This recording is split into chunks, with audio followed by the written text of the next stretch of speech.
Hi, in this short video, I'm going to demonstrate two things. Number one, I'm going to briefly show you some of the key components in Raspberry Pi. Number two, so that you can carefully and safely put your Pi board into the enclosure so that you can carry the Raspberry Pi with you safely in every class. Okay, so I assume that you got something like this from the vendor of your choice. I'm going to show the process of putting this Pi into the enclosure 2 times. Okay, so I think if you have purchased through CanaKit, this is a type of enclosure you have got from them.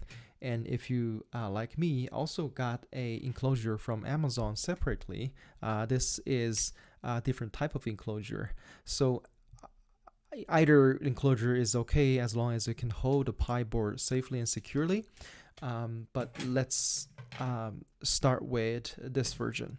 So before you start to touch your Raspberry Pi board, I strongly recommend you to release the static electricity in your body by touching any metal pipe that lead to the ground. Okay, so in that way, all the static electricity in your body will be released to the ground, and when you start to touch the PCB board and the chip on it, it won't get damaged. Okay, so in general, those PCB board and the chips on it, they generally don't like the static electricity. They'll really make this assembly process fun if you had any. Okay, so first, this is the Raspberry Pi 3B Plus microcomputer, a complete functioning computer just under $35. Okay, so you may have noticed that I actually put these heatsink already here, but don't worry if you didn't already. Another example I'm going to show, I haven't actually put the heatsink there. So anyway, so these are heatsinks. Underneath the heatsinks, okay, let me show you. So underneath the heatsink, you can see that there is a processor and other chips underneath. Okay, so heatsink will actually help the heat dissipated quickly so that the Raspberry Pi board won't get overheated. Okay, and starting from here, please be gentle when you handle this Pi board. This is not exactly very fragile, but please don't use too big of a force when you're trying to play around with this. Okay, so this is the Ethernet port where you plug your network cable, or you don't need this all the time, but we may need this when you are in classroom. Okay, and then you see that for USB port. So you'll be plugging your keyboard and mouse through these ports. And if you're trying to plug a webcam, this is a port you will be using. So I think these are USB 2.0, not 3.0, if I'm not mistaken. Yeah, usually USB 3.0 distinguishes themselves with other version by using blue color, but this is not. So I assume this is USB 2.0 port. Okay, and then look at here. This is the HDMI port, right? So you can plug HDMI cable here at the other end to your display devices, such as your TV or monitor that supports HDMI. You can get the video signal show up on the monitor. And this is 3.5 millimeter audio jack where you plug your headphones, right? I don't think we have a lot of examples that requires to plug your headphones, but in case you're wondering what this is. And this is going to be the power supply port, which is a micro USB port. So this is just a micro USB port. So it will look like this. If you're using Android phone, long time ago, Android phones in the past used this type of port. So you just plug this end to here and the other end to the power supply, and then this board will boot up. Okay, boot up. And here is something we call as general purpose input and output. I will give you more lecture on this part during the class. This is actually what makes Raspberry Pi microcomputer so much fun. That's what it is. Okay, and here you will see that here's some connector here. There's some connector with many pins here.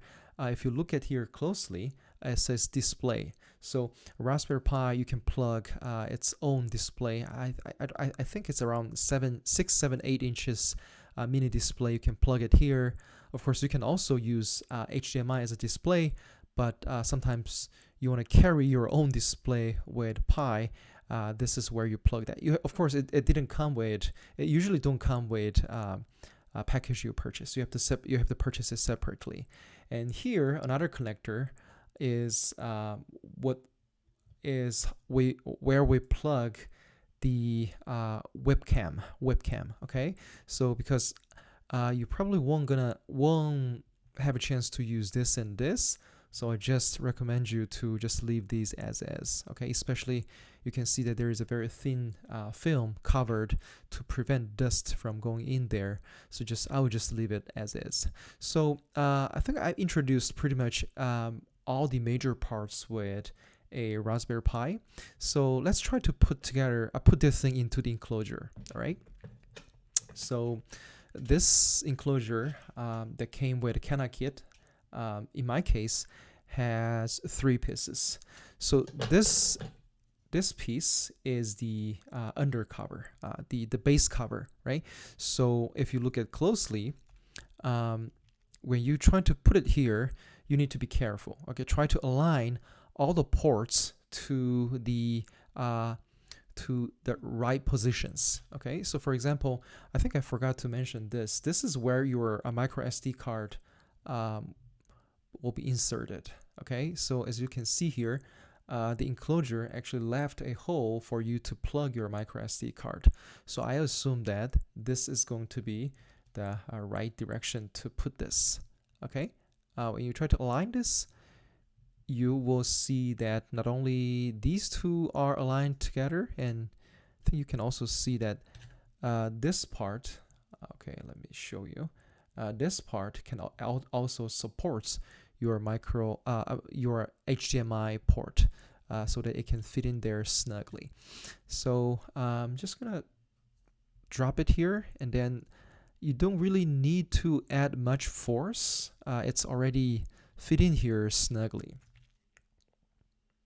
Okay, as you can see that it's here. You don't actually need to put any screws or anything like that. And then you would add this middle piece on top of what you have already. As you can see that it won't fit like this because you're not paying attention to the I am not paying attention to how these holes are made to support these ports. Okay, so I assume this is the correct way to do it. So I'm just gonna close it like this.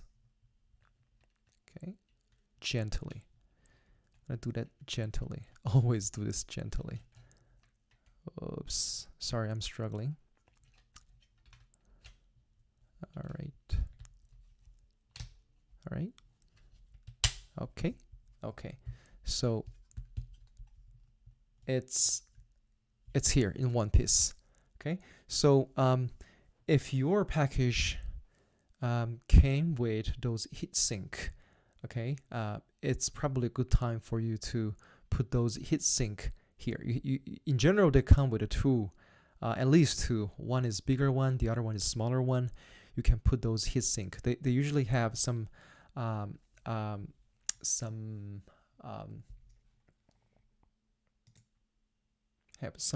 films, thin films you can take off, and there's already some glue below those heatsink so that you can easily put it on top of it. Okay, just like you put a sticker on any surface, and then you can try to close it like this, right? So if you look at it, let me see, should it go right? Okay, so it looks like mine is all good now. You notice that there is some big space in between the cover and the middle piece. That's because sometimes people like to plug some breadboard here, and then it needs to extend these ports using a cables. The cable needs to be able to send out through these spaces. So that's the reason why you're seeing those empty spaces here. And when you are here, you're wondering, how do you turn this thing on? Okay, so another thing you forgot at this time is you did not insert your micro SD card. You can try that in this time, but because I didn't show you how to put operating system here, it's very likely that even you inserted your micro SD card here, it won't really boot into anything that's useful. Okay, it will just show you black screen constantly because it doesn't have anything on this device. So we'll need to install a operating system here later. Okay, I'll just plug it here so that I don't lose it. Okay, that's good strategy. And then power cable. Okay, power cable goes to here, this little one, smaller one. Right, smaller one, and this end will go to your charger. Okay, so in my case, I have a very old charger from a Kindle device. It shows that this is a 9 watt. Okay, I'm not sure if you can see this clearly. It currently shows 9 watt.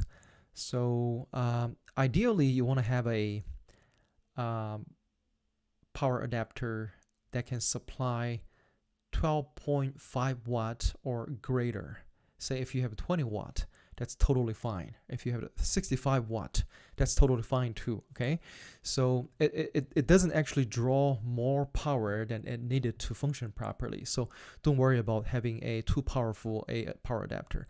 And this is currently 9 watt, which is lower than the ideal 12.5 watt, but it can still boot up the device. Okay, but it probably won't be able to support many external devices which typically draw powers from the main power source, right? So like here I have another power adapter which is more powerful. This can supply up to 65 watt. But if you look at your phone charger, they typically have those numbers indicated on the phone charger. So take a look. Okay, see if yours are at least 12.5 watt. So older iPhones had 5 watt chargers, but I would recommend you to stay away those. Okay, so if only thing you have is 5 watt, and in that case, I probably just plug this end to your computer to boot this thing up. Okay, so your computer can actually supply some power through USB so that this can boot up. Okay, so I will show you what it looked like after you boot this thing up. Okay, so I'm gonna plug it to the power outlet, and you start to take a look. Okay, in my case, I can see that there is a red LED light has light up. So if you unplug it, it's gone. If you plug it back, this thing will light on. Okay, so nothing is happening here because this is a computer that does not yet have a display.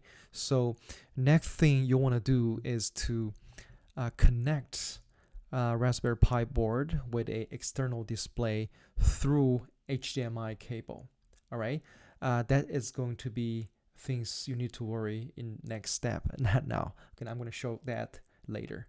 Okay, so don't worry that if you don't have any computer or any display devices in your dorm, extra monitor and those things. If you remember, there's like $10 dongle that help you convert HDMI signal into USB. That's the reason why we purchased that little gadget. Okay, that can help you turn your laptop screen into an external monitor you can use in connection with Raspberry Pi.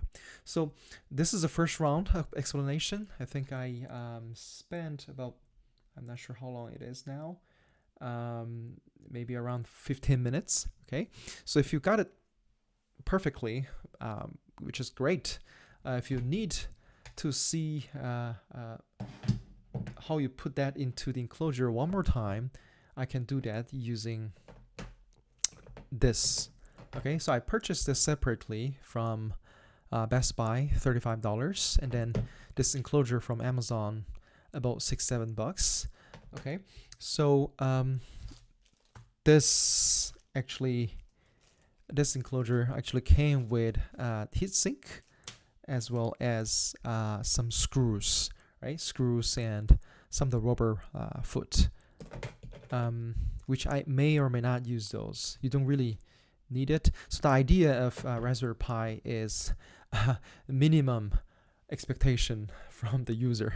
We expect you have nothing but still be able to boot this thing up. All right. So again, a board, exactly the same board. Let me take this thing away. I think this is from previous round. Okay.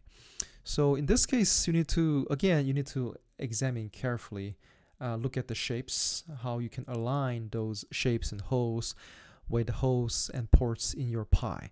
So I would just take a look first before I try to do anything without knowing what I'm doing.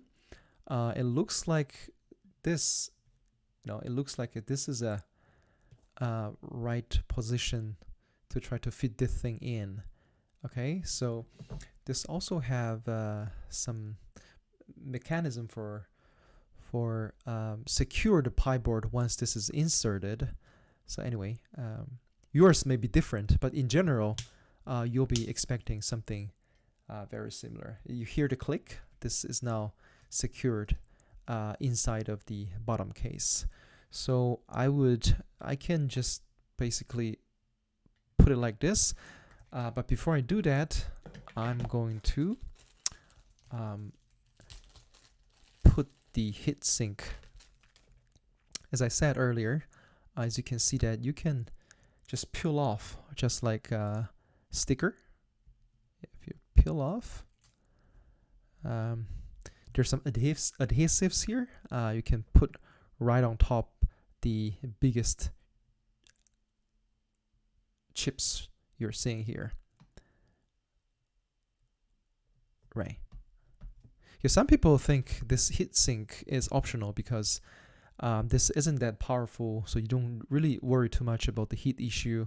But I like to put that here for some reasons that I will show you in class. Putting this helps a lot with the heat. Okay, at some point it will get, it will have a lot of heat here as you try to make it work for something heavy. It's always helpful to have heat dissipation mechanism like this going on here. All right, and then I think I'm gonna close this. Always looking for those holes and mechanisms and how these things are actually securing your Pi. Okay, you hear the click. I think this is completed. But there are some screws and some rubber feet that I can use to put here. I may do that later. If your package came with those screws and rubber feet can help you secure further, you're more than welcome to do that. Okay, I'll just leave it to your good hand. So yes, this is it with a 2 Pi board in a different enclosure, but it's the same contents. Let me maybe finish this by testing whether this works or not.